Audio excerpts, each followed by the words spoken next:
Ladies and gentlemen, it's Friday. It looks like we made it. We made it, everybody. It's Friday. I hope everybody's having a beautiful day. I hope you have something lined up for this afternoon, this morning, this evening, maybe this weekend. I got an incredible show for you today with an incredible individual, the one and only Joshua Peters. He's a hypnotist, NLP practitioner, and coach with a mission to unlock your highest human potential. He helps businesses, owners, entrepreneurs, and other professionals eliminate self-sabotage and create confidence and clarity using his unique and modern style of hypnotic coaching. Before founding X-Factor Hypnosis, Joshua helped transform the food industry, working for 14 years with the world's largest farmer-owned organic food company. While he's not working, you'll find Joshua hiking, reading, or enjoying time with his family. And for those listeners on my podcast, you know I have an affinity for higher and altered states of consciousness, for seeing the world in a way that is non-linear and trying to create the best relationships in your life with yourself, your family, your friends, and the environment. One thing that I'm really excited to talk to Joshua today is figuring out this relationship between behavior, linguistics, suggestibility, and the way we perceive the world. So, Joshua Peters, I'm so thankful for you're here today. How are you? I am awesome, George. Thanks for having me on the show. Yeah, it's my pleasure. As we were speaking briefly in the introduction, I think that you may be one of the most uniquely qualified people to have a conversation about this idea between the behavior of linguistics, imagery, and altered states of consciousness and higher states of consciousness, and just the relationship we have with ourselves and the environment. Before we get into that, though, I was hopeful you could maybe give us a little bit of background on what it was that drew you to this world in which you live. Yeah, for sure. Well, I spent a lot of time really stuck. And so kind of my story starts around age of 35 where I found myself in a I call it the house of broken dreams. In a house I never wanted to live in a place I never wanted to live in, and I was there. I have 5 kids. I'm in a marriage that's just not working. I'm in a job that's not working. Everything was kind of down for me. And the reason that happened was because I lived life by not making choices, and which is a choice itself. Right. And so life kind of happened to me. I really had a kind of a victim idea of what life was like. And that was a wake up call for me. I realized I get to make choices. Like this is my life. So I don't have to just let things be what they are. I can decide what I want things to be. And I started to make choices. So I got divorced. I found a job, the job at Organic Valley that you mentioned on the intro there. Found a job that was in line with my values. So trying to, make a difference in the world. And it was close to my home, so I could be there with my kids now because it was more important that I was there. Family is very important to me. And then I started making other changes. I quit smoking. I started focusing on my health. I kept just kind of making these little choices one after the next. And I didn't have hypnosis. So for me, it was just brute force. Just like, okay, gonna make this work, and then figure out how to do it, and then just do it. So a lot of persistence and a lot of mistakes. And after about 10 years, I had kind of shifted my life around to a place where I was ready to move from the small town where I was living in, which is actually the place I grew up in. And like I said, the place I never wanted to spend my life at, but I spent 20 years there. I chose to move from Southwest Wisconsin up here to the Twin Cities where I'm at now. And my kids didn't want to come with me. So I still had a couple kids in high school. In fact, one was just going into high school. And like I said, family was important to me. And it was hard. It was a hard decision to make. And so I found a hypnotist. They helped me work through the fears that I had. And it worked really well. I made the move. I still was, I was going back and forth. I was there for my kids pretty powerfully, as best as I could be. And I started then looking for, okay, what is the next thing? What am I going to actually do with my life now? And when I thought about it, I realized if I could learn hypnosis, I could help people make changes in their lives in a faster, quicker way than I did. And I could get paid for that. Well, what was a more empowering way I could think of to live? So I found a hypnotist that was local who could mentor me, and I mentored with him for about a year. I started seeing clients on evenings and weekends, and after about a year after that, I was able to go full time, which coincided with my youngest child graduating. So kind of everything kind of worked together. And then I've been doing it full time since then. So that was 2018. I love it. I love the hero's journey but I think what I love most is having the courage to take the steps to make your life conscious and necessary. That's hard. It's difficult to come to terms, especially for me. I'm almost 50, and I've come to a similar spot in my life where I realized I was letting life kind of just take me by the hand and move me in those same directions. And I think it speaks to your identity, especially maybe it happens to all of us later in life or at different times. However, maybe you could speak to the idea of coming to the point where I can make the decisions. Hey, it's possible I could wake up and do what I want to do. For some people, that's a fantasy. Like, what do you mean you could do what you want to do and make money? You're out of your mind. You can't do that. Yeah, that was a hard lesson. And I've been really interested in personal development my whole life, not even just at that point, but what was interesting to me as I kind of look back at it, all through my 20s and early 30s, when that, first part of the story was happening, I was doing all this work to make changes in my life, and I was blocking those changes from happening. Oh. So, and the reason was because I had very low self-esteem. I didn't think I was valuable. I didn't think anything that I wanted mattered. Like all this, there's all these like limiting beliefs that I had about myself that wouldn't matter how much development I was doing. I kind of refused to let anything happen. And once I pulled that out of the way, that's when things started happening. But for me, it was going to a landmark education seminar, which I don't know if you ever heard of that, but that's a kind of a weekend seminar that is all about shaking you out of the comfort zone. And that was the ultimate message that I got from that was, there's no meaning to life except the meaning that you give to it. And you get to choose what that meaning is. And that hit me so hard, that's like, okay, if that's true, which, yeah, I can agree with that, then what do I want my life to mean? And that was what started to get me there. I find a lot of people have to hit that low point. Yeah. They have to be almost desperate to be ready to step into making changes. And I think that's because it's just comfortable. It's comfortable to kind of let life, like you said, like let life kind of lead you along. There's not a lot. It's not hard.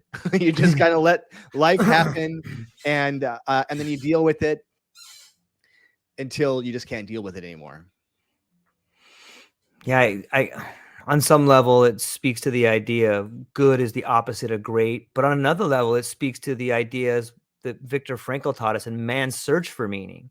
Isn't it? Do you think it's kind of dangerous to is it true that the only meaning in life is the meaning you give it? Like, I guess on some level, you can't control what happens to you, but you can control the meaning of it.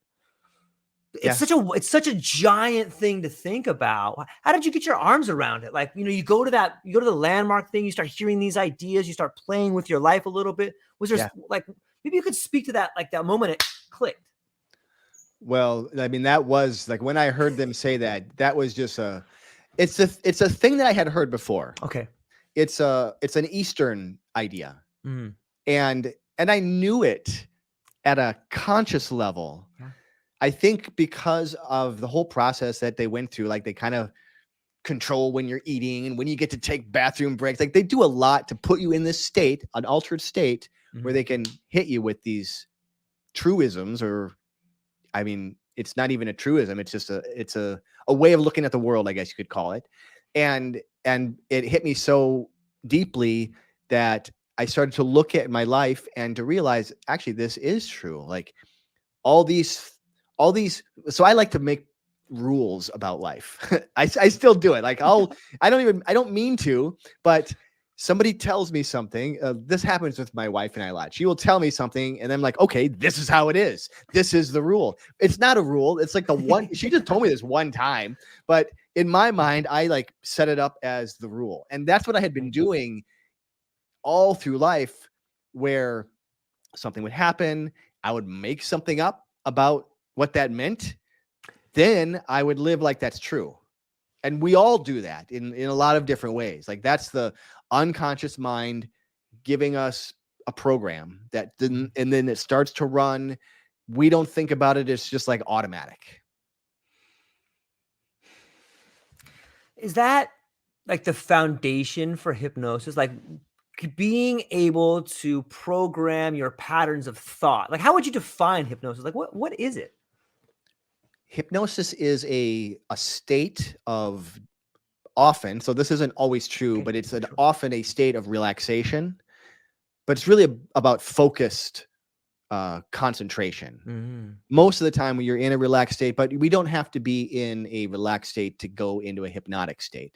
And maybe a way to think about this that is a little easier is, instead of calling it hypnosis, call it a trance.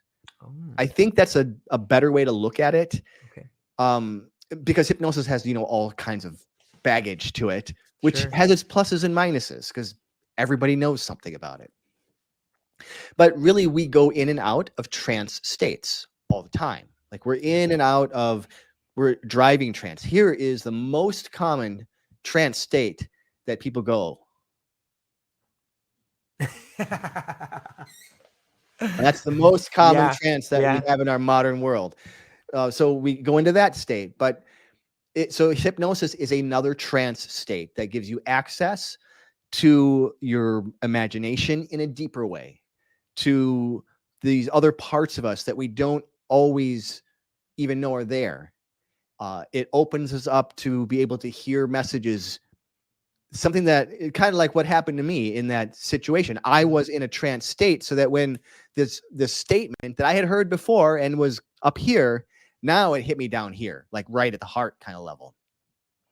That's how you use hypnosis. And there's really a lot of techniques and ways to do hypnotic trance. So NLP is a neuro-linguistic programming is just another form of hypnotic trance. It's just done in a more awake sort of way. There's lots of tech. There even in there's the EMDR, where you're using eye movements. There's different kinds of modalities that use tapping. All of these are taking you into a different state of consciousness, so that you can put in the beliefs that you want, or sometimes clear up the ones that are in the way, or do some inner child healing, or there's like a lot of things you can do there, and they resonate at a deeper level when you're in these types of trance states. Is it too far to say that a trance state can be considered an alternate form of reality? I don't know if I would call it. I mean, so what is reality, George? How dare you? Because you could say being awake is an altered reality. Sure. Yeah,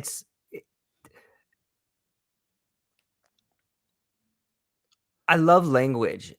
And the older I get, the more I realize that the words I use describe who I am, my environment, and my relationships.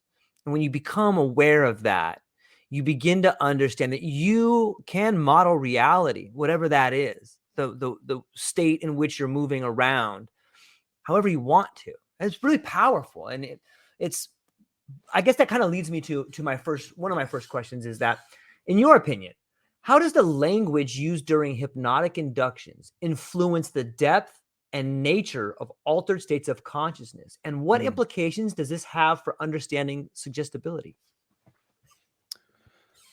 Well, so a typical kind of hypnotic induction is going to start to use inflections in your voice to help. So it's about the inflections in the voice. It's about the words that you say. It's also about the way that you say them. All of them are about, in many ways, getting present with where you are right now, and then to dropping even deeper. So one of my favorite ways to help to do that is to use words that are a little vague. And when you use kind of vague words like that, my client or you or whoever you're talking to, even if you're talking to yourself, we start to create meaning, right? We start to build what's right for us. Yeah. Some of the most powerful ways of using hypnotic language is to do it in the way that lets the client create their own suggestions. Like, what is that? It's better for me to not say the thing, but to open up the possibility for them to build it themselves. If that does that make sense to you? You want it to be their idea. And so it's the difference in. Let me see if I can come up with an example. Well, a lot of times I will have somebody have a hypnotic experience, and I will tell them, allow that to happen in the way that's right for you, and give me a nod when that feels complete. Okay? So I'm not telling them what is supposed to happen. I'm not telling them when it's done. I let them do it in their own mind, in the way that's right for them. And then when they feel it's done, they let me know. Does that answer your question?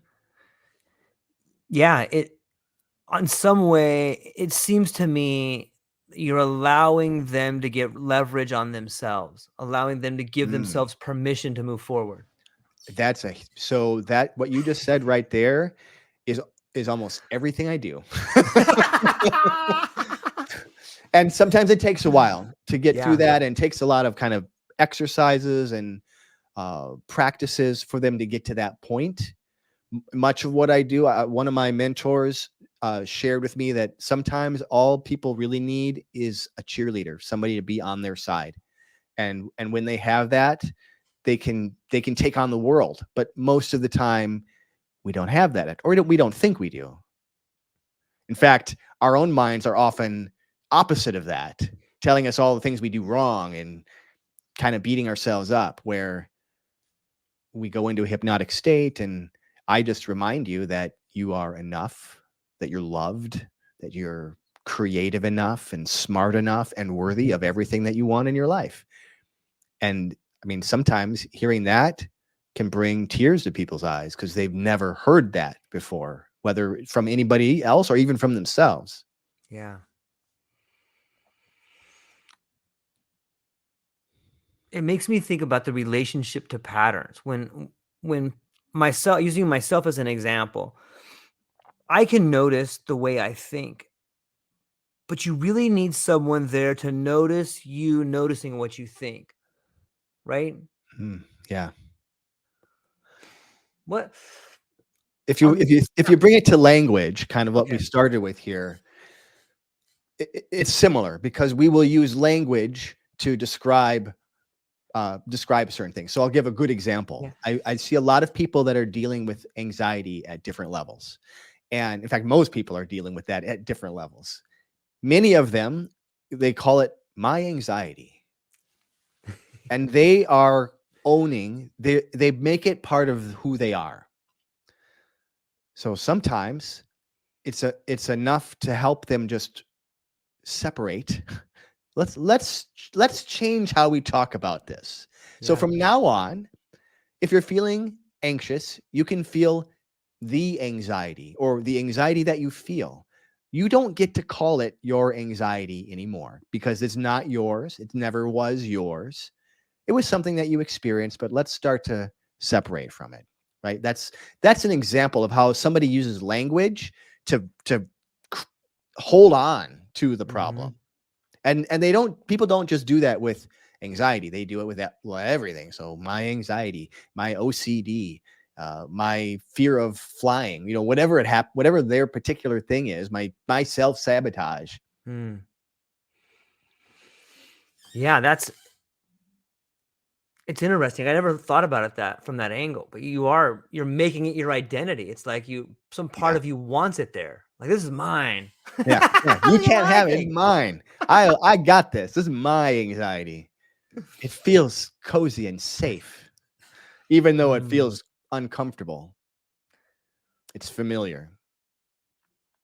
Have you found that when people use the word "my" for something that they have that they're holding on to, that is usually something that was developed and been a defense mechanism for a long period of time? Well, most of the time, easy answer is yes. And to elaborate on that a little bit, we create these kinds of patterns. So we're talking about patterns again. We create these things usually through a few different ways. And typically when we're pretty young, we see people in authority acting a certain way. So like a parent or a teacher or a relative or a friend even. And we store it in the back of our mind. So like kid sees parents arguing in the back of their mind, like, well, marriages go like this, relationships are like this. Got it. Store it. Now you become an adult, you're in a relationship, you start to unconsciously create that pattern that you saw played out when you were a kid, because that's what adults do. We're not consciously thinking any of that stuff, but there's a part of us that saw that stored it in the back of our mind, that created, so in the brain, literally created a pathway of neurons connected to neurons. So when you see something happening, your brain is starting to build those same pathways. That's called mirror neurons. We watch somebody doing something, we learn how to do it by watching. That happens in this kind of instance as well. Sometimes through a highly emotional experience is going to create a pattern. So like call it I don't like to call them traumatic events. I like to call them past experiences, because it's actually more real. But a highly emotional experience, either positive or negative. So it could be a really good experience can create a belief of ourself, or a pattern that we start to live into, or a negative one. That can happen right away, or it can get stored later in life. Something happens that triggers it, and boom, you start to act it out. So that's why something that you see early on may not happen right away, but it can happen later on in life. And then another way to do this is just through repetition. So just kind of doing the same thing over and over. Like, that's how we think of building a habit. Right. You just do the same thing over and over again. But that can also be around belief, around behaviors, what we think about ourselves as well. It's interesting how the patterns we're talking about now correlate to parts of the brain, like the default mode network. Like, it's the default mode network. Of course, you're going to default to that. Like, that's what you were. That's the mirror. That's what you were taught. Yeah. And then it speaks to the idea of some of these altered states, whether sometimes psychedelics allow you to bypass that default mode network and make new connections and understand or see things in a different type of way. Which brings me to this next idea about language. Isn't it interesting how sometimes when we talk about past traumas, we say, oh, I can see it differently now, right? I have a different perspective. Why do you think we use the sense of sight to explain how we think? Well, so this is something that is often used in our imagination. So this is, we imagine using our senses, right? So sight is one of them, but also they might also say, oh yeah, I hear you. Yeah, it's true. Yeah. I feel what you're laying down, right? There's different ways that and everybody's a little different. So some people are very audio focused. Some people are visual focused. Some people are kinesthetically focused. Even smells and taste can be in there as well. Like, one of the most easy ways to go to a memory is through like a song. Right? You hear a song from a certain time in your childhood, boom, it's going to take you there. There's songs that I hear that take me to riding a bus. riding the bus to school, because we heard those songs, riding the bus to school. Sledgehammer from Peter Gabriel is one of those songs, right? And see, this is what happens. You talk about these things, Yeah. those neurons start to fire off. Boom, I'm back like 9 years old riding the bus. and I didn't even have to hear the song. I just talked about it, and it took me there. So these are different ways that we experience the world. So that's why we use those kinds of terms. And in the imagination, we're going to use all of, in hypnosis, we use a lot of these different ways to access those parts of our brain, because we need to use what works best for the particular client. I'm a big fan of symbols too. One of my favorite symbols is like the yin and yang sign. It's like those two paisleys with like the spot of chaos and order, and the spot of order and chaos, and the colors. And it doesn't take a whole lot of imagination to imagine it spinning around. And, you can look at your life when you're just like, oh God, why is this happening? You think, oh, I'm just this spot of chaos right now. But there's just so much an image or a symbol can do for thinking sometimes. What is your take on do you think that maybe symbols are more powerful than words? Or are they a part of language? Or when you start thinking about symbols, what do you think about? Well, I mean, words are symbols. Words are audible symbols that we've created to represent ideas, just like letters, right? Yeah. So yeah, symbols are powerful. Metaphor, another way to communicate to the unconscious mind. Some of the most powerful ways that I work with people is letting their own metaphors come up. So, they tell me, if somebody tells me, oh, I want to do this, but I feel like there's this block in the way. Oh, well, what's the block like? Yeah. Oh, it's like a brick wall. Oh, tell me more about the brick wall. Yeah, it's 8 feet tall, and it goes on as far as I can see to either side. Oh, what else do you notice? Oh, it's only 1 layer brick thick. Huh. Well, what happens if you push on the brick wall? Oh, it falls over. It wasn't really very strong. Well, push it over. Okay. Now what happens? The block's not there anymore. Right. So, people will create their own metaphor for their problem. And then if you just ask them some questions on what's happening next, they'll give you the solution. I can't help, it's so funny you say that, because I'm just currently reading this book, Metaphors in Mind by James Lawley. I was literally just reading about that. I don't know, it's a huge, metaphors are phenomenal. And it's interesting that another book that's awesome for people that want to read about metaphors is called Metaphors in the Mind by Radman right here. His name is difficult to pronounce, but it's called Metaphors of the Mind. Yeah. And this one, they start talking about the way in which the only way we can get to new information is by referencing old information. And that's where the metaphor comes in. It's like, oh, well, this particular concept is sort of like the sliced bread, but they go into really in depth and talking about how we discover new language. And one of the things he says is that he does this exercise where they say, try to think of a new animal. And most people will be like, okay, because I want to challenge you to think of an animal that's never been alive. And a lot of people will be like, okay, it's got 4 legs and 5 arms, but and a horn on it, and it has glass. But they're not really coming up with anything new. They're just putting together things in order that have never been put in order before. Yeah. And when you start thinking about that in your own mind, you're like, oh, is there really any new knowledge, or are we just slapping things together in different ways? And you start looking at discoveries that people made about electricity or rocketry or science, and you go realize, hey, they're just following this pattern. It's not that they're coming up with something novel and new. It's just they're putting things in an order that they've never been put before. And that's a pretty powerful way, similar to what you're doing with helping people think about things different. Is that fair to say? It's very similar. Yeah. I like to hold the frame that you have the answers. You have the resources you need. You have everything that you need. And I'm there to help you find it in yourself. I consider myself a guide. Yeah. I'm not fixing your problem.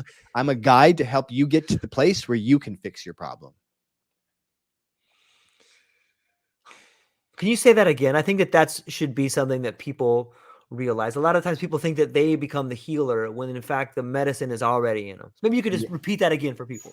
Yeah. I am a guide to help you find your own internal resources, your own internal X factor, like I like to call it, so that you can live the life that you deserve to live.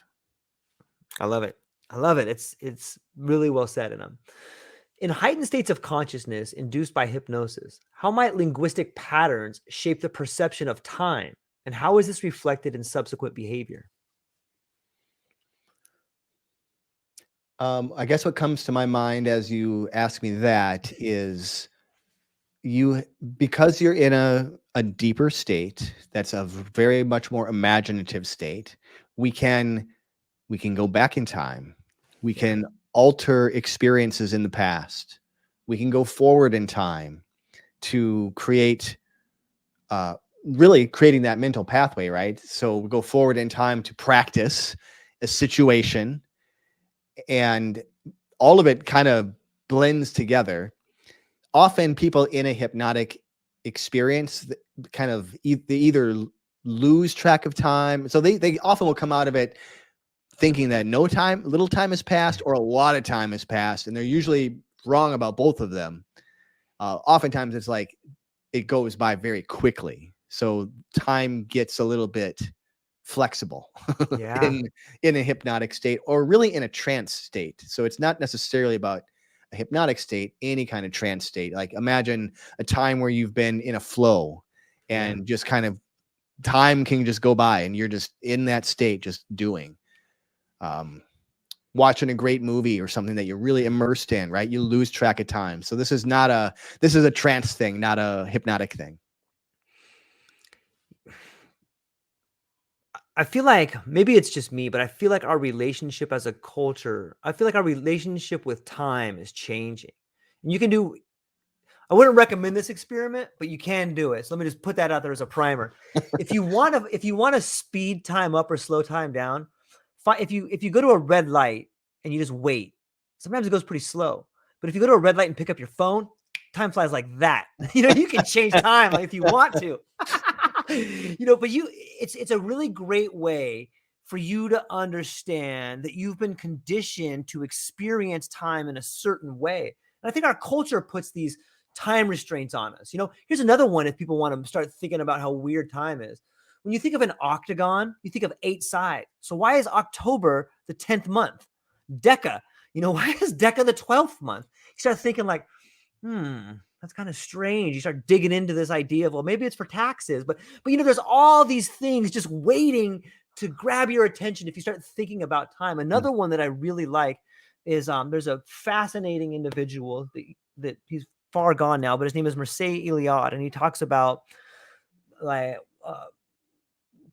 the time in which you find yourself in contemplative prayer or in ecstatic states, and he talks about sacred time. And an example of that is like I've been married and you've been married.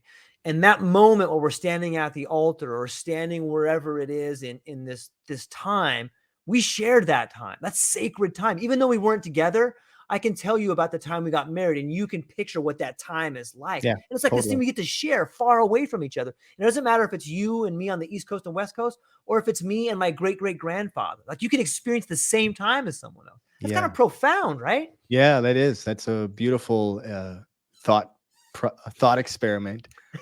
Yeah. As far as October or December, it's because they added a couple of months. So it did used to be the 8th and the 10th month, right? and then we had to add some months earlier and screwed it all up. Yeah, and then you realize like that is a pattern. Like we do that a lot. That just happens to be one that everybody can see if you're looking. You start looking back on history and you're like, wait a minute. Whose history? Yeah, well, look at the days of the week are like that too. These are all named after Germanic gods, right? We got Thor and Odin and Freya, and then we got Saturn in there, and the moon and the sun, right? This named after the planets, really. Yeah. But we know for sure that Jesus was born on the 25th of December, right? Absolutely. There's a whole celebration about that coming up. That's right. So can hypnosis serve as a unique linguistic tool? to access and influence subconscious processes? And if so, how does this influence behavioral responses that may not be readily accessible in ordinary waking states? So hypnosis helps to take you into this kind of focused, relaxed state where you're more open to ideas, to suggestions. Hmm.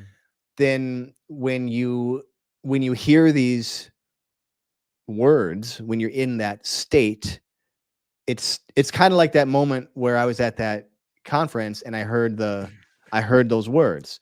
You're in the state where they click, they sit, they make a difference.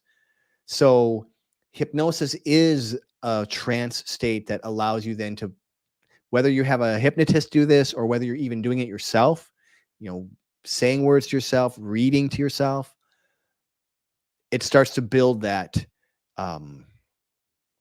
those suggestions to make them more real to you.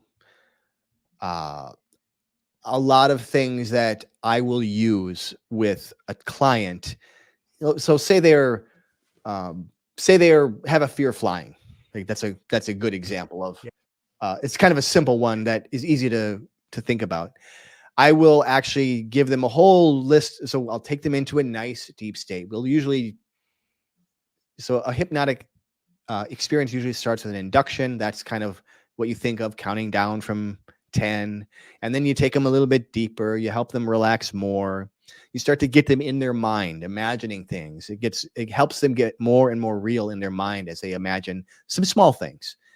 Then you take them deeper. So I usually wait till we're kind of in and deeper is a subjective term, right? So we take them into this altered state. And when they're at the depth or the height of the altered state, however you want to think about this, I will then give them a series of positive suggestions that are saying things like, as you drive to the airport, you feel calm and confident and excited about your experience.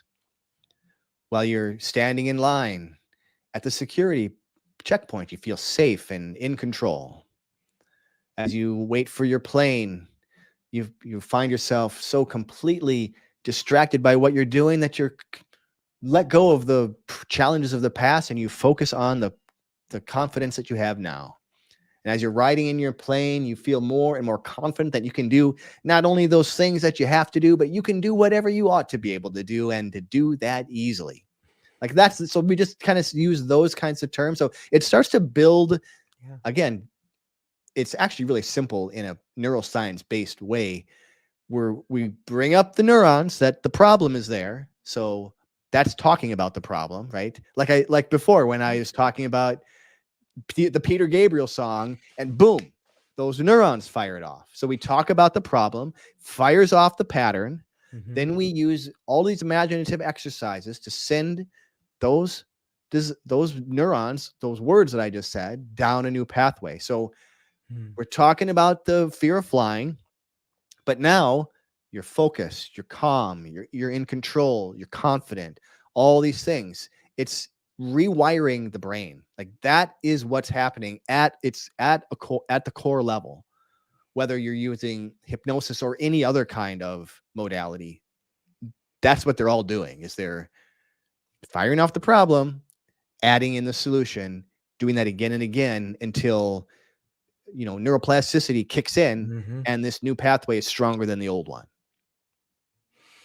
Yeah, that's interesting. It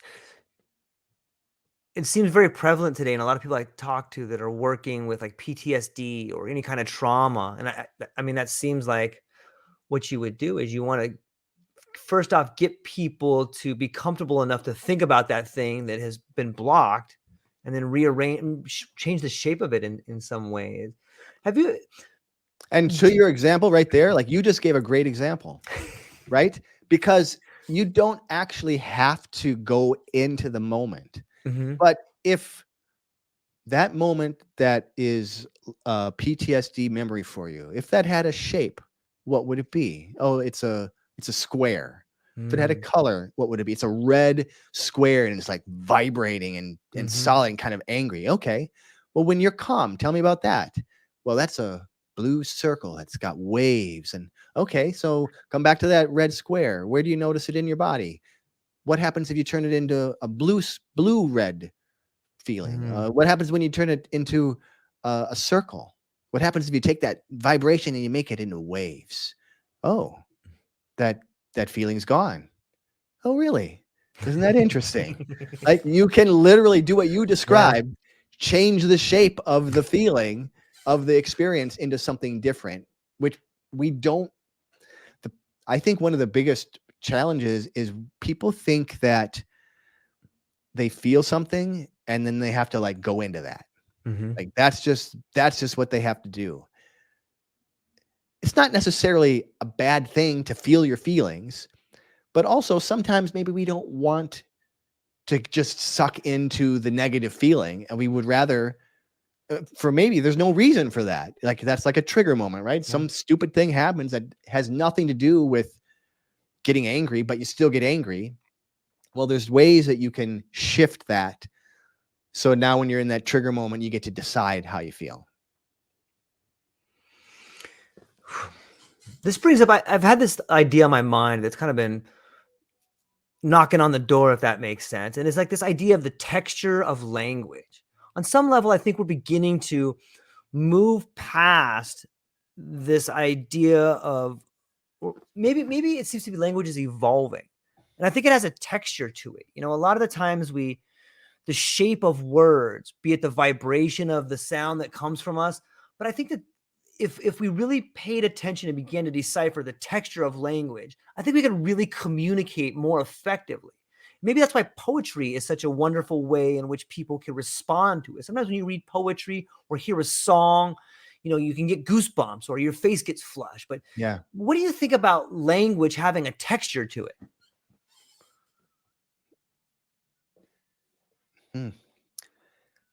Well, we're talking about how language makes you feel, right? Texture is about feeling. So language definitely, again, because it's a symbolic representation of an idea, it is a way of it's one of the, I think Stephen King said that the best form of telepathy is writing. Because it's the only way you can literally get into somebody's mind to understand exactly what they're thinking. And so that's what comes up for me as you're talking about this is there's a unlimited texture to language because it has the capability to bring up feelings and images and even sounds in your mind, you know, emotions, all the different things can come up. Memories just by using language. I mean, but art can do the same thing, but it's a little less precise, where language can be very precise in how it does that, and it can be more intentional in doing it again and again, like being similar for people, where art, I think, is a little bit more open to interpretation than language. I mean, language is still open to interpretation, but maybe a little less so than art. Like the structure of language is something that's fascinating to me. And I was speaking with a friend of mine a while back, and somehow we got on the concept of zero. And when zero was introduced to the world of numbers, like it changed the way accounting can be done. It changed the way we model reality. If we were just to do a hypothetical fun exercise here, do you think it might be possible? What if we could introduce a new symbol to the English alphabet that would denote like integrity or something like that? Do you think it's possible that we could enter a new symbol, like an inye or a symbol or like a suffix or a prefix into the English language that would help people model reality differently? I mean, it happens all the time. When something new is there, like computer. Computer is a word that was recently introduced that gives you a model. Right. Like that. I think that happens all the time. Yeah. We pull ideas from other languages, but we create words to represent what we consider reality in different ways when there's something that's not there, right? Like rocket is another one that comes to mind. Different things that are newer than have been around than the ideas that have been around for thousands of years.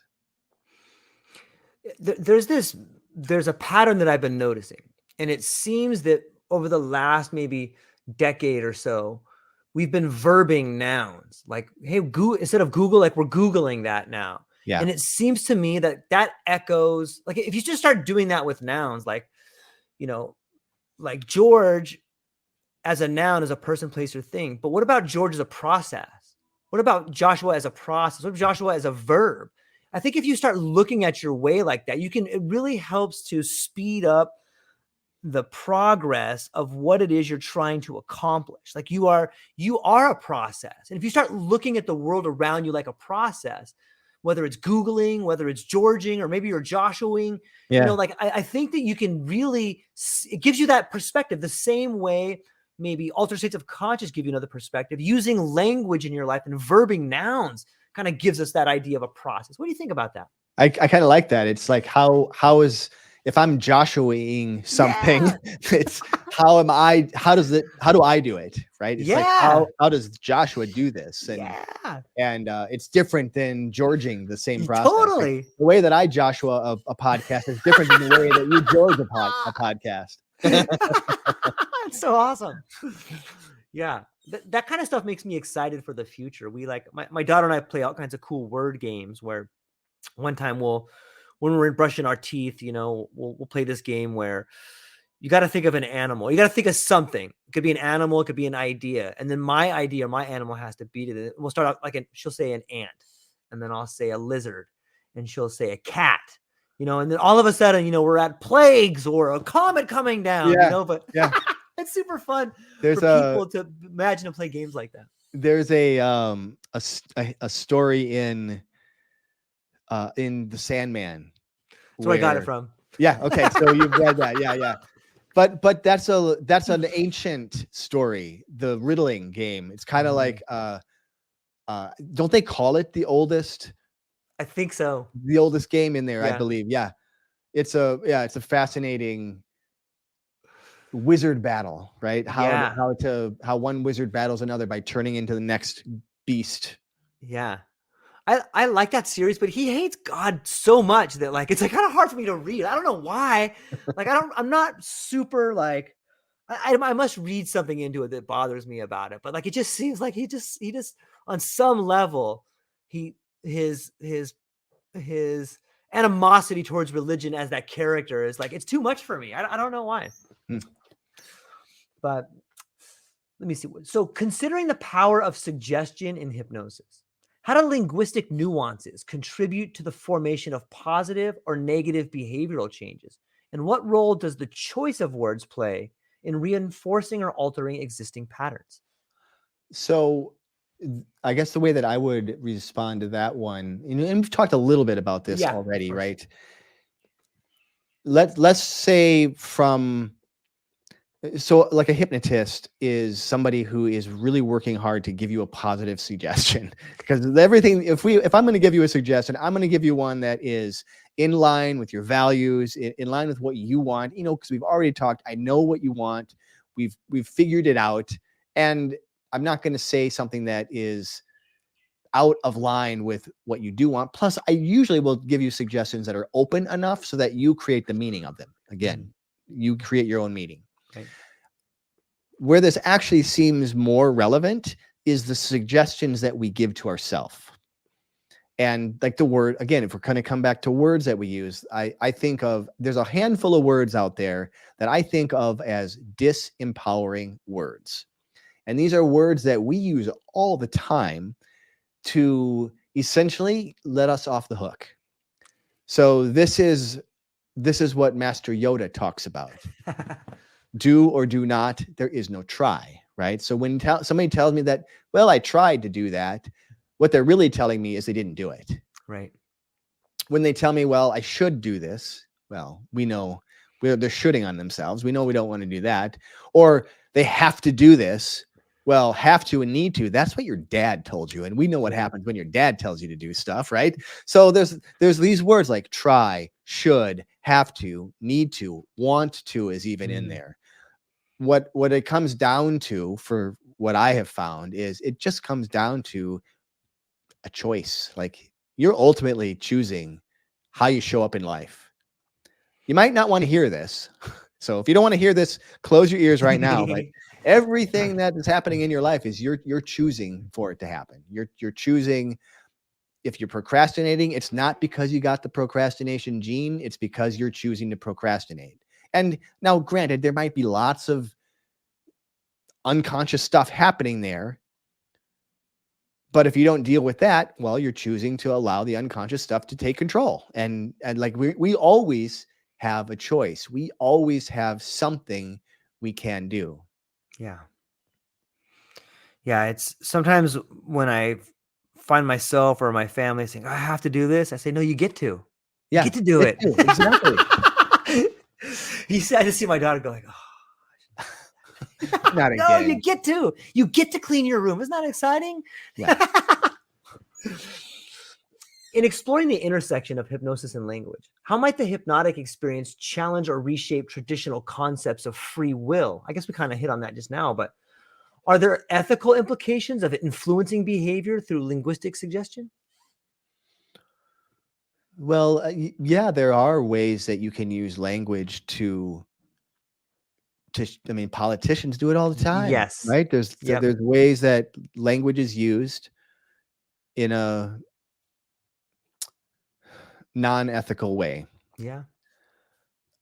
And I don't think most hypnotists, and the hypnotists I know, don't do that. Right. The people that are doing that are not hypnotists. They're other people that are using the same techniques, but they're doing it outside of the healing modality. They're doing it in, like I said, a lot of politicians will do this. Cult leaders do this. Even corporate leaders will do Guaranteed. this. Think of Steve Jobs and the reality bubble that he would create around him, right? It doesn't have to be a negative thing. But it can be used in a negative way. So words are powerful. I think of one of my favorite books to go back and read from time to time is Edward Bernays' Propaganda.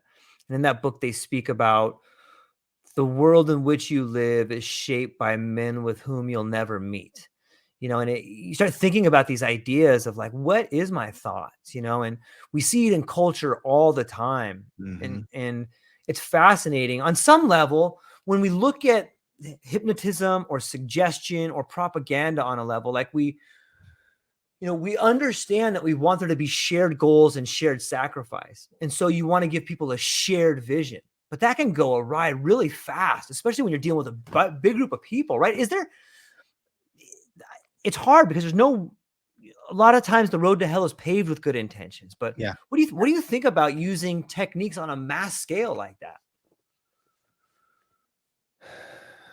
I don't like it when that happens. I don't agree with manipulating people for your nefarious uses. Right. And I would be happier if people weren't doing that. And they're going to be doing that. So you need to know when that's happening. And it's hard to know when that's happening, especially when you're being told something that you want to believe is true. Yeah. In some ways, critical thinking is like a martial art, and one should go hard and try to figure out as much of the techniques that you use to find your way around the world and the way influence is brought around the world so that you can protect yourself from that kind of stuff. What's interesting when we talk about on a mass scale, Cass Sunstein, and I think he was the advisor for Obama, and Robert Cialdini was for Hillary Clinton. And when you start looking at the way in which, PR firms craft narratives, like, it is mesmerizing to see the level of thinking that goes on to project these images in the minds of people. In some ways, you can't help but be enamored by it. Yeah. Yeah. I watch for, what's the term? For adjectives, because adjectives often are the thing that go from fact to manipulation, right? So think of it like a news headline that says, I don't know,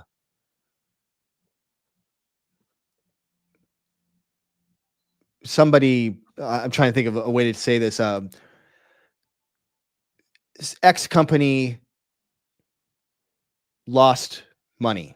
Okay, so that's one headline. I'm just trying to think of a way. So if you add an adjective here, so company ruthlessly lost money, right? Or something, depending on the way they want you to look at this, they're going to change that word. That's the flamey word. That's the word that brings in the emotion. And I notice those, and depending on what side of the aisle you're watching the news from or reading, it's going to be different. It could be the same exact article, with two completely different spins, where it's really my favorite kind of news. Just kind of, here's the facts. Like, you get to make, that's how it's supposed to be. Here's the facts. You make up your own decision on how you feel about that. I'm not supposed to be told what to feel about the news. Yeah, it's interesting. I used to enjoy watching like Ari Fleischer or the Raging Cajun, like the press secretary. Like, a really good press secretary is someone who's really interesting to watch. Not because what they're doing is wonderful, but because they're so quick and they're so fast, and they have the ability to, like, show you this vision, or just to drag this red herring right across this thing and you won't even see it. It's pretty fascinating to think about that. Is that something you study too? Focused on what it is that they want you to stay focused on. It's so good. You're like, they're not going to get me. They're not going to get me. Oh, they got me. It's so good. Yeah. It's fascinating. Is that something that you've studied too? Is like all the different logical fallacies, like the way in which people use non sequiturs to control the way they see the world? To a degree. I wouldn't say that I've studied that in depth, but I do like language. I do like writing, and I'm very interested in how language works. So I pay attention to those sorts of things. It's interesting in today's world where we're doing a podcast, we have all this cool new technology. I'm often, I have a younger daughter who during COVID, she did some Zoom classes and stuff like that. And there has been in the lexicon and in the society, this idea of, I wonder how this particular mode of communication is changing the way we interpret the world. Sometimes I feel as if we're losing the felt presence of the other. You don't have the ability to maybe catch some of those pheromones, or you don't have the ability to slap you on the back or look you dead in the eye and stuff like that. But what do you think is happening right now in this interesting time of shifting communication modalities? Well, I mean, it is really interesting because, I mean, I work with people all around the world, and I work with people locally. Yeah. I like people in my office. There's a little bit more charge to that. There's a little bit more energy there. But having said that, I have the same success with people online, and we still build a relationship. We still build rapport. There's still an energetic back and forth, even though it's like, this isn't really you there. You're just like these ones and zeros on my screen, but we're building a connection. We're still having a conversation. There's still this kind of back and forth that's going. So I don't know how that works, but to me, there is still energy that happens. I think that there is a craving for the in-person. I mean, especially after COVID happened, most people, if they're local, they want to just come into my office, and they don't want to do another Zoom call. At the same time, people have gotten really used to the convenience of Zoom and video, giving us access to this wider world now, so that it's just another option. I did a class just recently with a teacher from England, right? So you get to do you can do classes from wherever you want to.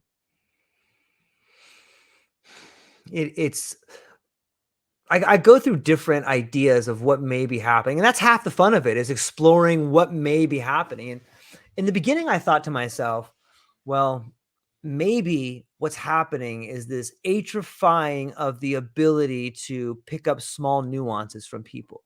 But then the more I thought about it and the more communication I have online, when I go out in public, maybe the opposite's happening. Maybe we're struggling really hard to become aware of the nuances through the video feed, that when you actually sit with somebody, it's like hyper influence. Like, Yeah, it's so much whoa, easier. yeah. You know what? And it's interesting to talk about this with people, because as I'm talking about it, it's like I'm beginning to see it more. Like maybe that is why now when you're in communication with people, you can be like, I think this person's bullshitting, or I think this person's really saying this, Yeah, because yeah. you're struggling so hard across the Zoom to really be focused. And maybe this idea of being in this moment and having that hyper focus is allowing different patterns to be developing.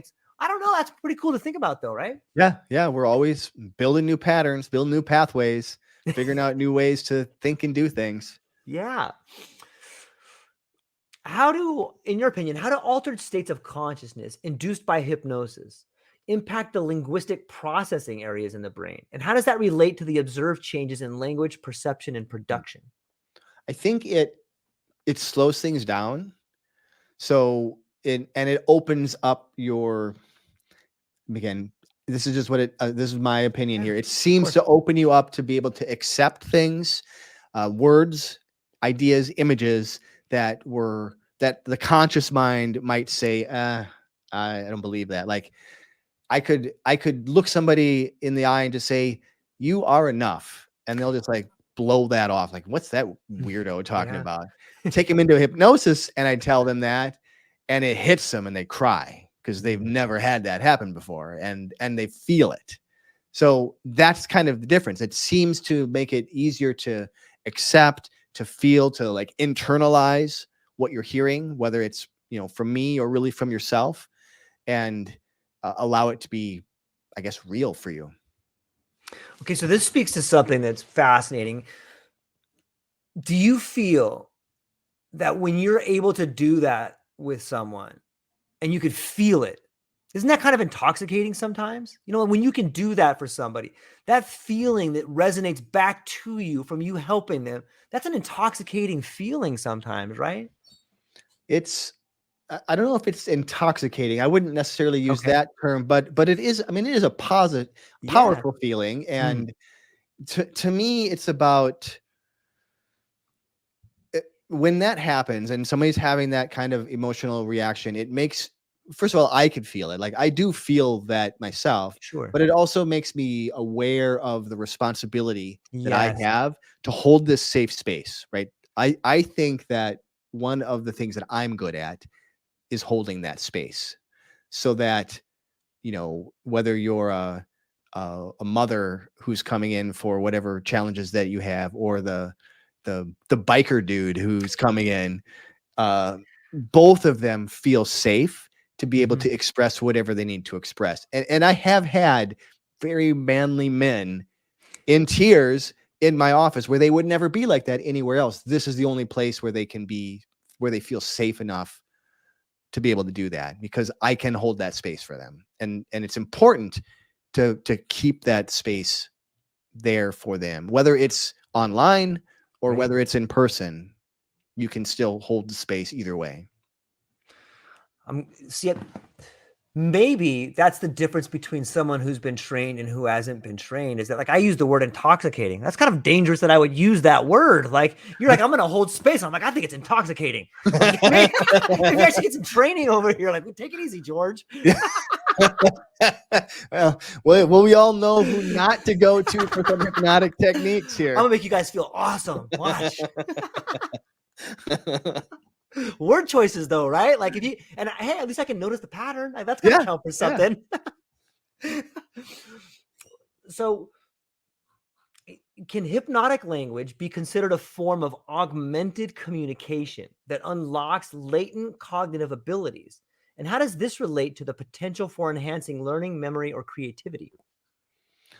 So it does seem to be able to unlock abilities that we maybe have kind of locked off, Right. right? So a lot of people will get more creative. They allow themselves to come up with ideas, or they're getting it from this other version of them. That's just kind of Yeah. much of what I do is take you to a place where you start to get your own messages, your own Mm, suggestions. I'm not saying anything, or I might be say things in a vague enough way. Again, like we said yeah. earlier, that lets those messages come through. So it does seem to unlock some creativity. It seems to open people up to ideas that they maybe hadn't been aware of, and allow experiences that they sometimes don't want to, not, I don't want to say don't want to allow, but kind of didn't have the capacity to allow. And as I say Mm, that, I think of like going in your mind, going through an experience where in the past it used to be this big problem, but going through it now with no problem. What's that like? What are you feeling as you're doing that? What are the sounds around you? What's the perspective? Like getting all that stuff real in your mind creates that pathway. Now the pathway's there. Now when you're in the situation, it happens. This is what athletes will do. yeah. Michael Jordan, he would shoot baskets in his mind. Then he would go out on the court and shoot baskets. Arnold Schwarzenegger do the same thing before he go lift weights when he was doing Right. being the Mr. Universe. He would imagine himself lifting these incredible weights, then he'd go out and do it. So this is not an uncommon thing. This is used by very successful people. It's often used by people without even realizing that they're doing it. So a lot of people are doing this even without, the term hypnosis on it. Because like I said, let's take hypnosis away and just say trance. And trance can be daydreaming. That's a Mhm. trance state. Yeah. Yeah, there's a lot of ways to get in there, whether it's breath work or dancing Yeah, sometimes, for sure. Meditating. Yeah. I've had a really fascinating relationship with psychedelics for a large part of my life. And I've used that as a method to get into some of the thoughts that have been buried. And Yeah. sometimes it's really helped me get through tragedies and even understand or give me a new perspective on Yeah. tragedies. Like it on some level, for me, it's allowed me to walk up to those particular memories without any judgment. And that really helped me go, oh, look, it's not you. This is life, and it's unfolding in a way to help you. That's a interesting place to get, because I think that's where the medicine is. And Yeah. what do you think about that? I mean, don't do anything illegal. Yeah, And I'm an advocate. So as long as it's legal within yes. your place, then go for it. I have found a lot of value in psychedelics. So psychedelics, what they do is they unlock, along with other kind of Right. things, like they unlock neuroplasticity. So they make all these different connections. Mm-hmm. They also, for me, help you get present. So that's kind of what you're talking about, where Yeah. you're just really present. So now you're present just where you are, so you can look at these other situations from a different point of view. And as you do that, and your neurons are connected in different ways, you're building new pathways, because that's exactly what they're supposed to do. Right. And sometimes they allow that neuroplasticity to expand for weeks, even after you take the medicine. So Yeah. very, very powerful. If you're considering this, work with somebody who knows what they're doing. Consider someone to help you integrate. Be smart about it. Yeah, absolutely. Find the person, do your own research, and don't go to South America or some foreign place because of a flashy flyer. Like, do your research, find Yeah. the people that speak to you, and then get some referrals and talk to people that have been there. I think Yeah. that's the best way for people to read some books. I mean, the best way to prepare for a psychedelic experience is in the library, I think. Where you Yeah. can start figuring stuff out. Mechanism of action and why things work, and some psychology, maybe some Carl Jung is a good Yeah. place to jump off. There's the Netflix series How to Change Your Mind is a Michael really, Pollan. really good starting point too for somebody that's curious and interested. Yeah. Or it's a book as well, How to Change Your Mind. Yeah, the pollinator. That's what Yeah. we call them, Yep. right? It's interesting to think about it. I'm hopeful. Like, and sometimes when we speak of patterns, it seems to me that in the world of psychedelics, from what I've been reading and some of the people I've been speaking to, it seems to have echoes of the late 50s and 60s, where there was all this research done and there was this medical container for psychedelics. People were doing this cool research, but Yeah. then some things happened and it got put away. What do Mhm. you think about when you look back on the previous wave of psychedelics and what we see today? I'm just really excited that things are opening back up Yeah, again, and grateful for those people that did that original research. And there's a very small handful of people that continued doing the research, just yeah, couldn't do it, above board. It's really unfortunate right. that that this happened the way it did. And we could have a whole podcast episode about Yeah, why that happened the way it did, but yeah, I'm glad that things are opening up and there's a new reality. Like these are powerful medicines yeah. that are here for us to heal and uh, and recreate our lives in the way that is going to actually make a powerful difference. I speak to a lot of people that, there's a company called Moksha Journeys in Oregon, and they are really helping people with addiction, and they're using psilocybin to do it. And they have so many amazing people on their staff, like Prema and Sienna and all these really cool individuals. And each one of the therapists has like this different modality in which they're able to help people through the journey. It's same thing with psychedelics today. They have a new program called the Vital Program. But it seems to me your background, like a background in hypnosis, would be a great complement to the other modalities that they have to help people go through these different traumas that they're facing. Have you ever thought about working in that particular field with some of these different agencies? I have.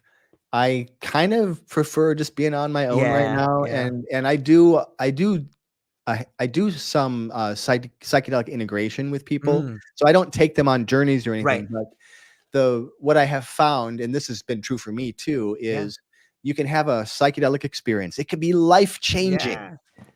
and it stays over here in psychedelic experience land, and life is over here, Hmm. and they don't always connect, right? So through hypnosis, which is a great way to kind of go through a situation, Yeah. whether it's a past experience or a psychedelic experience, Yeah. we can go back into those moments and we can pull out the lessons Mm. and apply them to life to really integrate them in a more powerful way than can often be done outside of using a hypnotic technique to do that. So that's one of the ways that I have found works best, that I'm really excited about. Um, and other than that, I don't necessarily want to tie myself to addiction, because it's Right. not necessarily where my sweet spot is. I think that I am better at uh, empowerment, at Yeah. confidence, kind of. I love working with people that are already successful and want to Yeah. get more successful. I Yep. just enjoy that more. And not that I don't work with people that are dealing with different anxieties, but I like what I like, and so I focus on that kind of a person. Creatives, entrepreneurs, those are my favorite kind of clients. Yeah. I love it. There's something to be said about optimization, and I think I'm hopeful that that is the next wave or the next container in which these different modalities go. Cause it's cool and it's helpful and it's necessary. And maybe the first phase should be trauma. But I think the next phase, and we already see it with entrepreneurs or athletes, or, even back when Ken Norton broke Muhammad Ali's jaw, was it, I think it was Ken Norton, but he was hypnotized too. It's amazing Hmm. what can become of who you are if you're willing to free yourself of the limiting beliefs. And I think that hypnosis, maybe even paired with psychedelics, could be a critical 1-2 punch. Yeah, it absolutely could be. And then, one other way that I like to think about this, I had a person that I was talking with earlier today, and Hmm. we talk about limiting beliefs and self-sabotage and all these things. Yes, So the thing to remember is there is no part of us that's trying to mess up our life. that's so beautiful. every part, every time that we have a limiting belief or a self-sabotage, there's something that is trying to give us a positive result. The method that it's using is just not very effective. Yeah.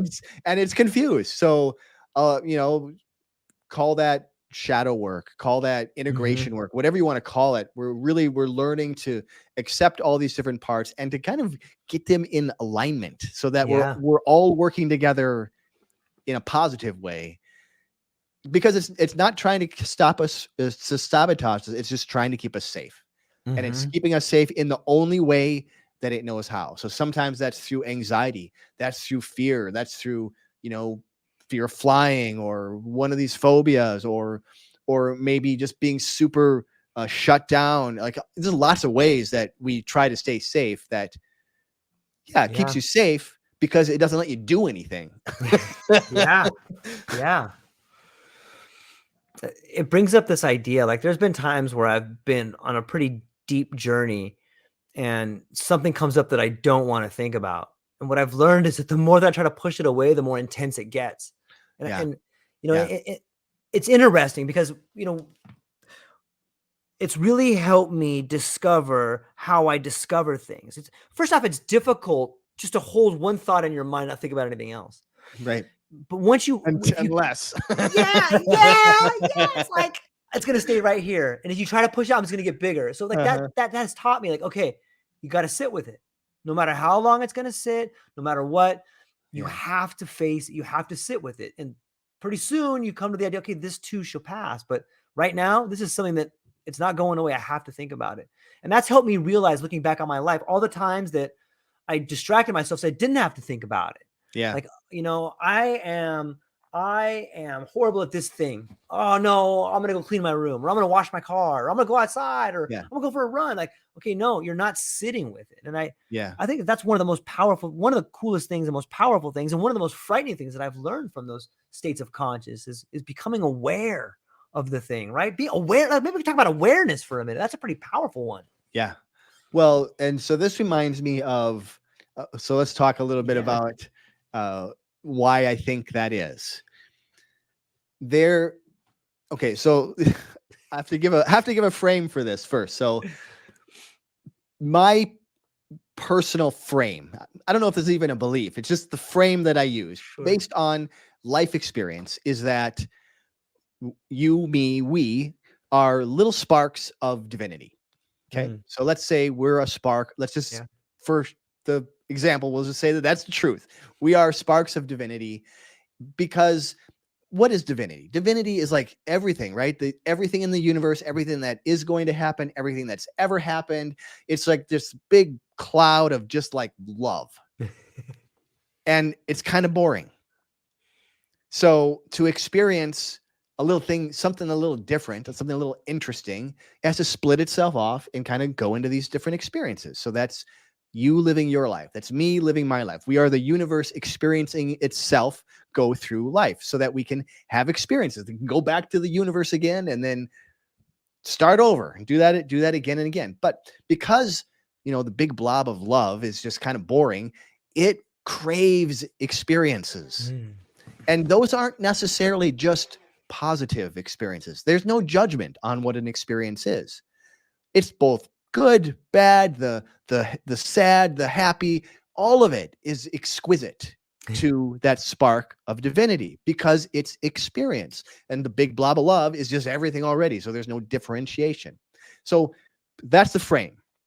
So because of that, when you're going into these types of things where you're, stuck on that thought, and that thought is also a feeling, right? That feeling, part of you loves that feeling.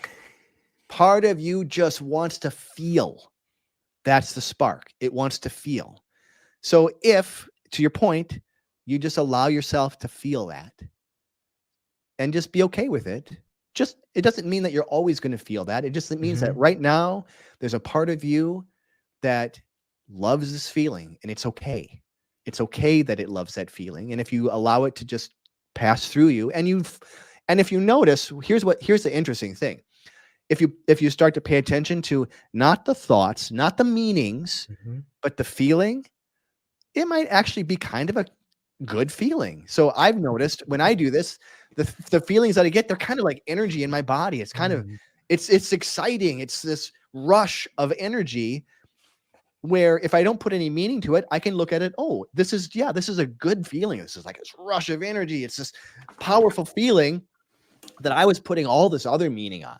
Yeah. I'm not good enough or whatever it is. Like you're putting all this, it's not any of that. It's just, what's the easiest way to get to this feeling that the spark wants to feel? Well, maybe I'll just feel that instead. Let's just feel the feeling and let it have that.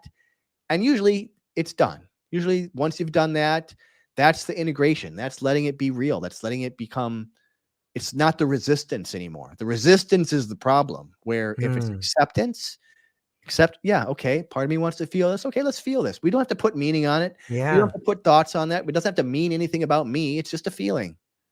Let's let it be. I love that. I've never heard it put that way before. Like that really makes it accessible to me. Thank you for that. I appreciate that. That's awesome.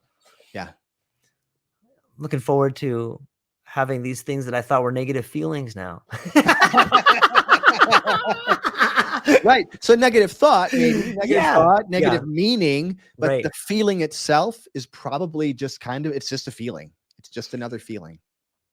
Let's talk about that process for a minute. Is it your thoughts become your ideas, become your words, become your habits, or is that the right order? I think it's thoughts lead to feelings, feelings lead to actions or non-actions. Okay. Right.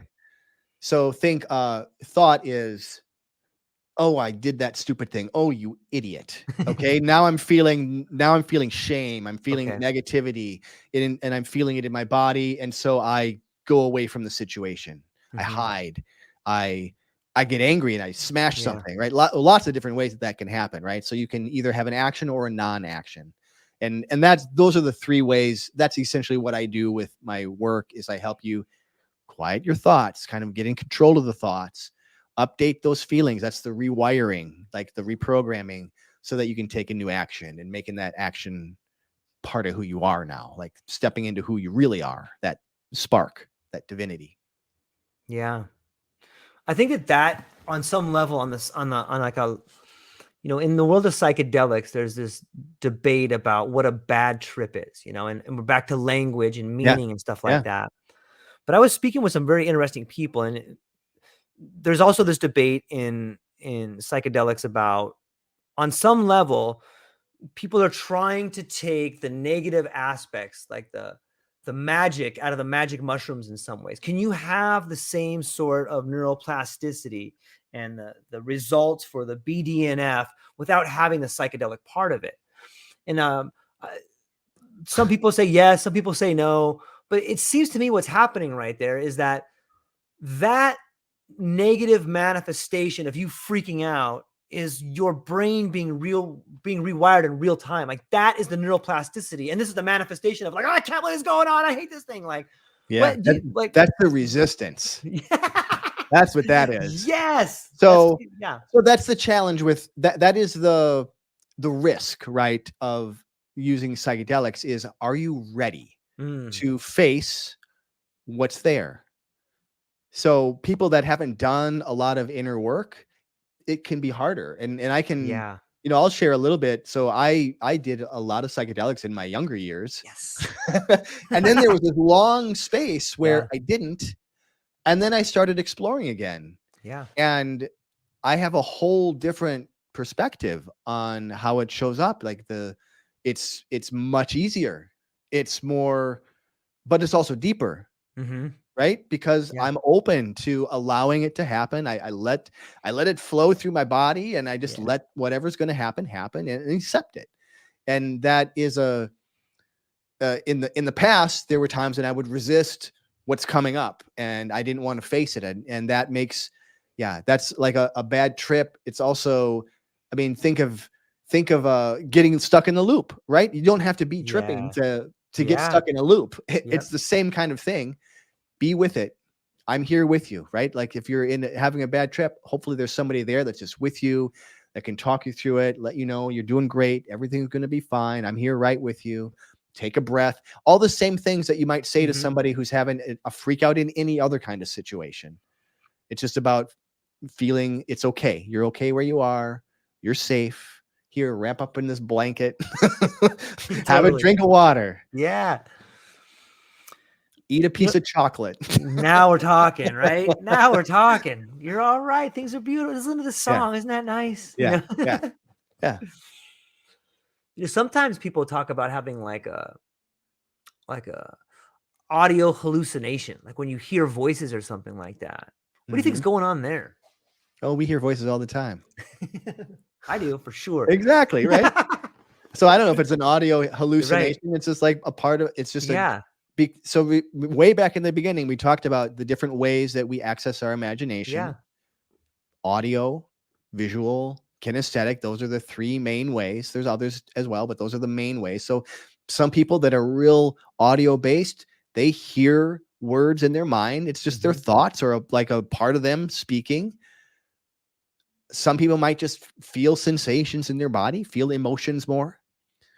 Some people might get real, like imagine things in their mind where it's just, there's different ways that happens. Now, that's not to say that somebody who's having a psychotic event Sure. is having the same kind of thing. That's a little bit different of a thing and outside of my wheelhouse. So if that's the case, go find a therapist. Yeah. Right. You know, it's interesting. In my exploration of psychedelics, I've found myself exploring different compounds. And for me, like I've been a fan of LSD or some of the derivatives like FLAD, but there seems to be a difference. And this is just my opinion. I'm curious to get what your thoughts on it. Like for me, LSD and FLAD, they do provide an incredible insight and a long form format for it. But for me, psilocybin, mushrooms particularly, it seems embodied. Like it seems like there's something there. Like I feel like I'm talking to somebody or something or a different part that's maybe more than myself. What do you think is going on when you feel the embodiment versus not having the embodiment? Is that a different mechanism of action, or is there someone there, or does it matter? Or is it? I call them the mushroom people. Nice. Well, if you think about it, there is something there. Like mushrooms are alive. They are grown. There is a spirit to them. They're a spark of that divinity. Yeah. Right? They are. Now, I guess you could, if you really want to boil it down, LSD, it still has that spark, but it is man-made. It's a chemical structure. Yeah. So this comes back to your other point around, let's make a psychedelic that doesn't actually give you any psychedelic experience, right? This is us trying to take control of this process that, I mean, psychedelics have been around probably as long as humanity has been conscious. Yeah. And maybe even longer. Maybe responsible for it. It may be responsible for it. Exactly. There's the stoned ape theory, right? So who knows how long these things have been around? They've clearly, like in the brain, there's receptors in the brain for these chemicals. So there's something going on there beyond just a plant that happens to have these effects. It's more than medical. And I don't like the idea of just giving somebody a pill to fix a problem. Yeah. And that's what that's what I think that would be the danger. I don't know what's exactly happening, but that might be the danger of removing the very pleasant and mind-blowing effects of a psychedelic experience and just figuring out how to make it neuroplastic, update your neuroplasticity, which wouldn't be a bad thing. But I think you might lose the essence of the spirit of the plant, right? Yeah. If you're taking that out of there. So, I mean, that's the way I look at it. I look at it as if it does seem like there is a spirit, both though to LSD2 and to the plant. It's just different. It's very different. And I think it's because one's alive and one is a chemical. Yeah. It's like one's a robocall. Kind of. I was talking to a machine. God, I thought that was a real person that time. You know, I find it to be an incredible linguistic bridge on some level, because there's been so many times that I found myself in my backyard or, on a low dose or even like on a higher dose, and just coming to this realization, like, wow, nature's totally talking to me right now. And an example is, I remember there's like this vine in my yard and it climbs up this tree. And like, I just remember sitting there like, and just staring at it and thinking, wow, this particular plant knows to climb up this tree and produce a flower at a 47-degree angle on August 13th at 1:47.53 p.m.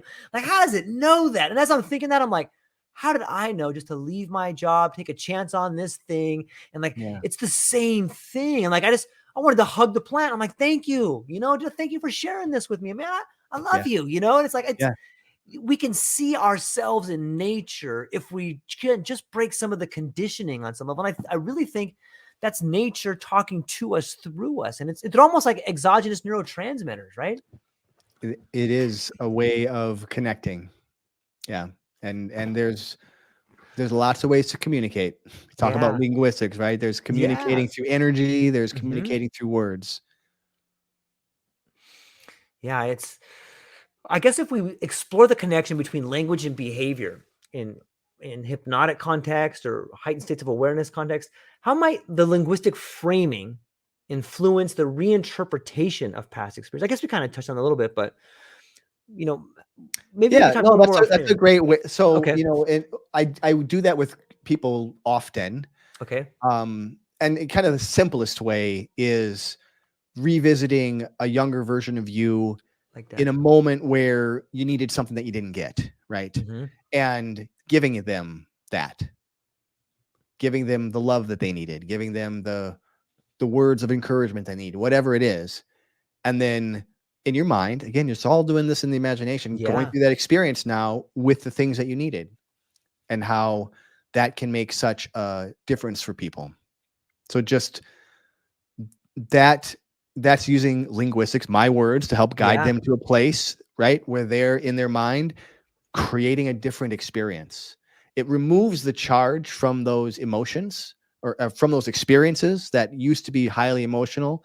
Now all of a sudden the charge is gone. Like the experience, it still happened. Like, we can't change the past, but we can remove the charge from that past experience so that it just becomes another thing that happened. And now you have this connection with this younger you that you can foster. So a lot of times, I did this yesterday. We went through an experience that was around reconnecting with her younger self. And it can be really powerful for people to go back and give them what they need, have the conversation with them, let them know they're loved, like all that stuff.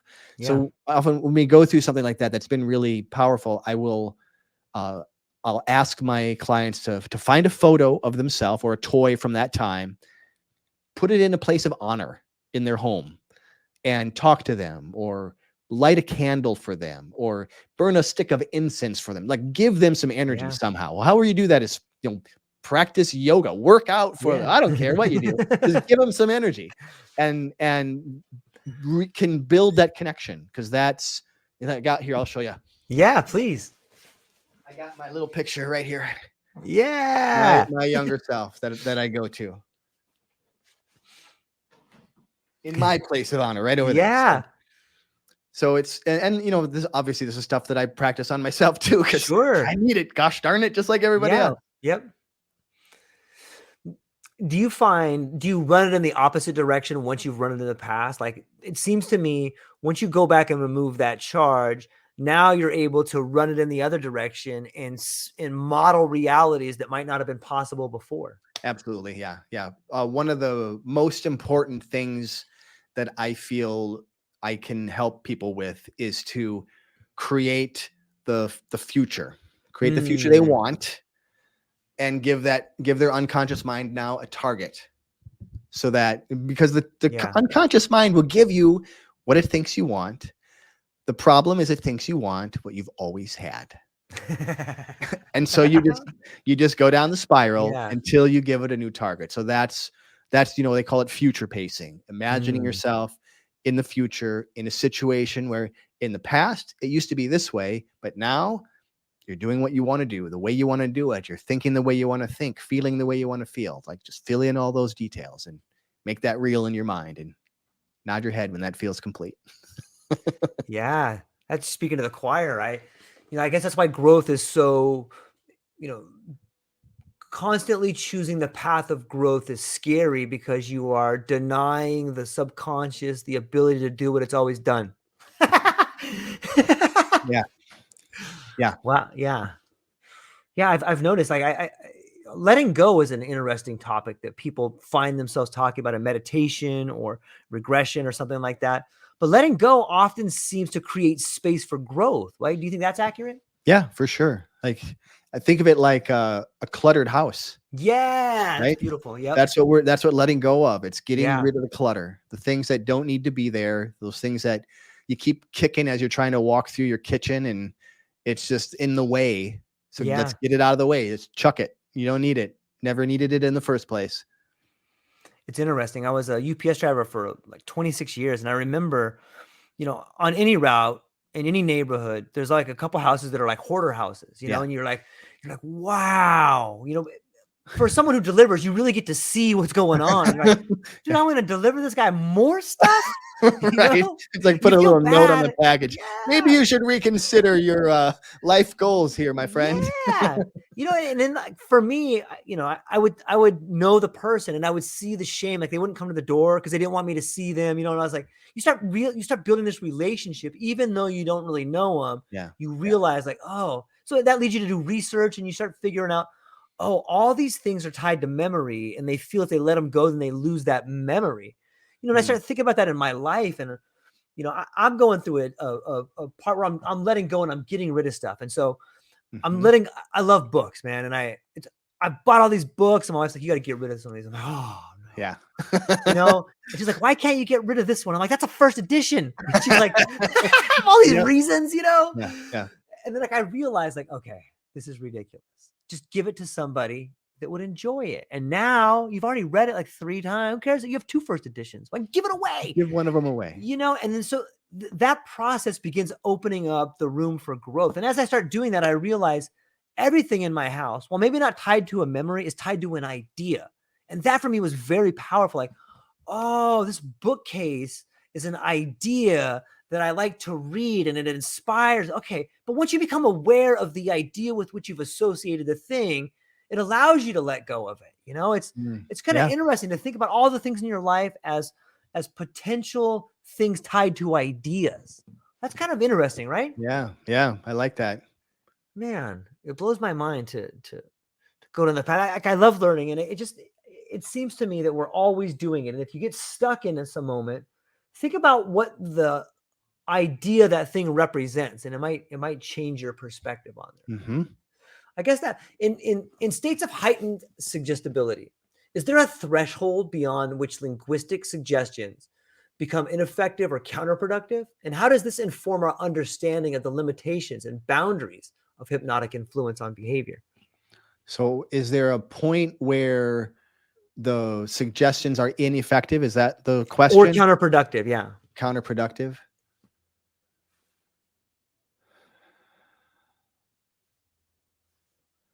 I like to give a series of suggestions that maybe kind of Mhm. hit at the same idea in a little bit different ways. Right. But I don't think repeating them is any kind of a problem. So I think the answer is no. I don't think it becomes counterproductive. The only way I would is maybe if it's too specific. Right. And kind of back to the idea that I said earlier, that I like to give people the opportunity Right. to help create their own suggestions. So, I might give you some. I'm going to give you some that are general, that are allowing you to do that. And then we're totally letting your unconscious mind just kind of kick up. And the last thing I'll do is I give people permission to just allow the unconscious mind to keep working. I'll always let them know there's things still happening. So just allow it to happen. You don't have to do anything. Know that that's happening and watch for some messages. So I'm usually pretty open around allowing the unconscious mind to keep doing the work, because that's important, I think. Yeah. Yeah. I that's really well said.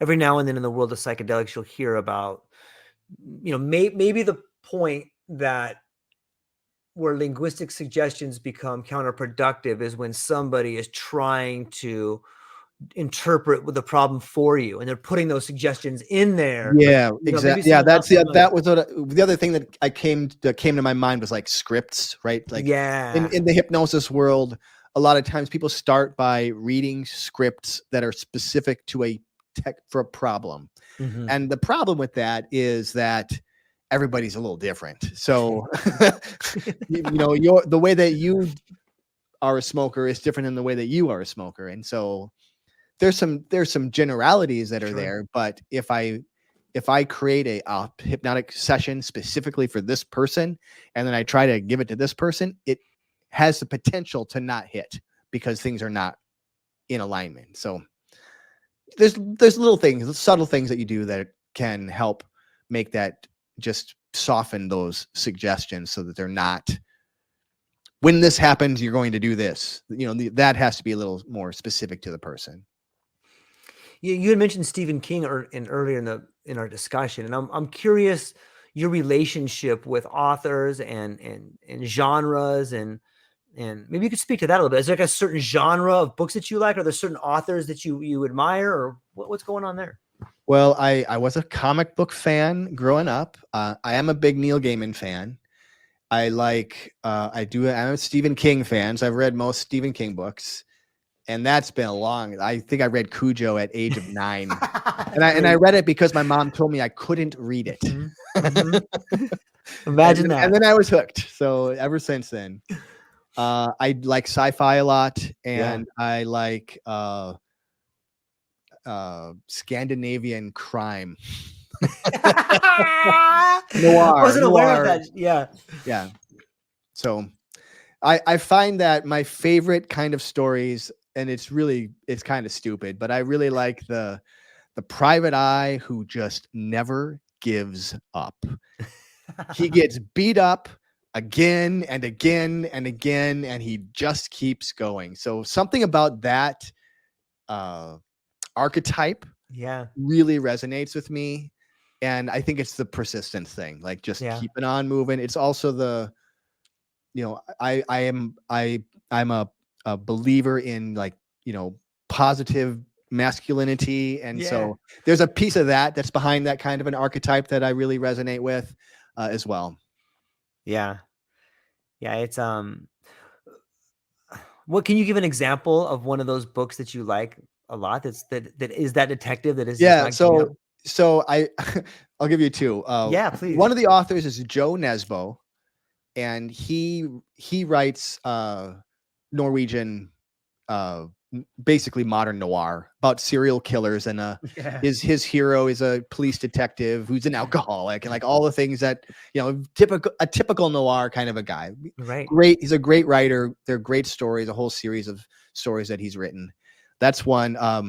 But then the other one is the what's his Mickey Spillane, Mike Hammer is a favorite of mine. and that's like the dirty little secret ones that I like to read. Yeah. I like those too. Well, I've found myself deep in some like space dramas. There's a series called Red Rising. I can't think of the I guess I have right here. It's Pierce Brown, and he's wrote a series of books they talk about this guy that's he drills for a certain type of ore on Mars, and there's this other group of people that come down and they oppress him, and then he becomes one of these people and he takes over. It's kind of, he draws it all the way back to and so he starts getting into like the philosophy of like the ancient Greek mythologies, and he ties it all together in like a space drama. It's really well done. Another good one is Brandon Sanderson, he's mesmerizing, like the what is this one called? The Words of Radiance and the Way of Kings. Like I'm really into a lot of those. I love sci-fi too. What do you think's going on there? I hear like a lot of interesting things. Like sometimes sci-fi might be a way of us remembering the place where we came from. There's all these weird things about like what it can be and the imagination behind it. But what is one of your favorite things about sci-fi? Or do you have a favorite sci-fi series? Oh, I mean, Dune is probably my favorite sci-fi series. The other one I would say is the Gunslinger series by Stephen King, which is, sci-fi, fantasy, horror, like it's all of them mixed together. But what I notice is the hero of that, he's your typical noir detective who keeps going no matter what, gets beat up, nothing stops him. He's persistent. Like again, something about that character really drives me. I think what I like about sci-fi is like, and I'm not a fantasy fan, really at all. I don't read much of fantasy, but sci-fi is just fantasy in space. And for some reason, I can connect with it so much more when it's a sci-fi series experience than it's fantasy. So what I like about Dune, for example, one of the things that's just fascinating about that is just the time span that it goes through, and the ideas that it talks about are, we're talking about altered states. We're talking about seeing the future. We're talking about these grand societies that change over time, but never really change. Yeah. And humanity as a spacefaring species with, having millions of planets that they're on, like it's the scope of it is fascinating. And it's just the ideas that Frank Herbert is able to examine in that frame, I just fascinated me. So that's my favorite sci-fi series. Otherwise, I do mostly read for right now. I read the noir stuff for fun, and then I read a lot of personal development type of books. Is always trying to increase my own knowledge and skills and get different ideas for things here and there. And I run a business, so I read a lot of business books too to level that up and try to keep leveling myself up and my clients. It seems like there's a genre that continues all three of those, and it's like true crime. Like I'm a big fan of like these true crime novels, and I recently read one called The Mastermind. Have you read that book? No. Oh, I'll send you. I have an audio copy. I think I can send you, but it's this guy backdoors the pharmaceutical industry and ends up becoming like, he builds an army. He just gets into everything.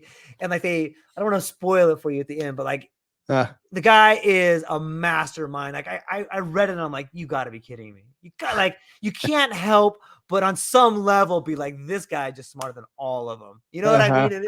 But true crime to me seems to be this way in which a flawed character finds a way to become the person that they've wanted to become. And you can almost identify with that struggle. Like, that's pretty impressive, the way that some people have done it. And then you're like, maybe it's all true crime. Like, look at this guy, look at the CEO, man. That guy's no different than that guy, Yeah. And I don't know. It's really fun to get to part. I love reading because you can participate in someone else's story and see yourself in it. It's really wonderful. Like I said, as Stephen King said, right? It's the one way to go directly into somebody's mind. Yeah. It's beautiful. Joshua Peters, fantastic conversation. I really enjoyed this. This is really fun. I hope you'll come back and we can talk more about it. And my next phase for the podcast is getting really cool people together to have fascinating discussions about whatever topic we're going to go with. So love to. It's been a great time. Thanks for having me here. Before I let you go though, like what do you have coming up, and where can people find you? What are you excited about? Sure. So you can find me in a couple places. Websites. I'll give you some websites first. Yeah. So my main website for kind of client facing is called X-FactorHypnosis.com. So that's where you can learn about how I help people as far as with hypnosis. I do a podcast called Super States, and you can find that at superstatespodcast.com. It's really about using trance states of all the different types that we've talked about and more to facilitate personal or professional development. And so I have lots of experts on that have a frame around that. I'm on Facebook, Instagram, LinkedIn. I think all of them are at Joshua Ray Peters, and that's REY. All of this is on the X Factor website. You can find all those links there. And then as far as what's coming up, I am working on a series of webinars with some colleagues of mine that we're calling, what are we calling it? I think we're calling it the 4 doors. And it's right. It's ways of using altered states again to change different ways, different things in your life. We have a psychologist who's psychedelic focused, Right. talking about how to use psychedelics within your practice. We have another hypnotist who is really just talking about altered states, what they are, how you use them, how you can create them. We have myself doing, and I'm doing a process that I'm calling the resilience pyramid. And it's not brand new. It's kind of based on a process that is an NLP process. And then I've added in some ideas from the Western esoteric tradition into it as well to kind of amplify it a little bit. And then we have some other guests as well, but that's going to be happening in January. I don't even have, I think it's called Ritual. Yeah. Ritualtechnology.com, I believe, is the website for that. But that'll be on my web or on my podcast coming up here soon. In fact, I think I have it scheduled for next week. There's an interview with the 3 of us, the 3 main people, and there'll be all kinds of details for that next Tuesday. That's coming out. Nice. Fantastic. I recommend everyone go down to the website, check it out, check out the podcast. Joshua has an incredible wealth of information and has a very unique perspective and very helpful, especially if you find yourself trying to push yourself to the next level of business or optimizing the way in which you want to run your life and relationships. Check him out. He's super awesome. He's fun to talk to, and you can reach out to him and he'll get back to you and hang on briefly afterwards. That's all we got for today, ladies and gentlemen. I hope you have a wonderful weekend. Aloha.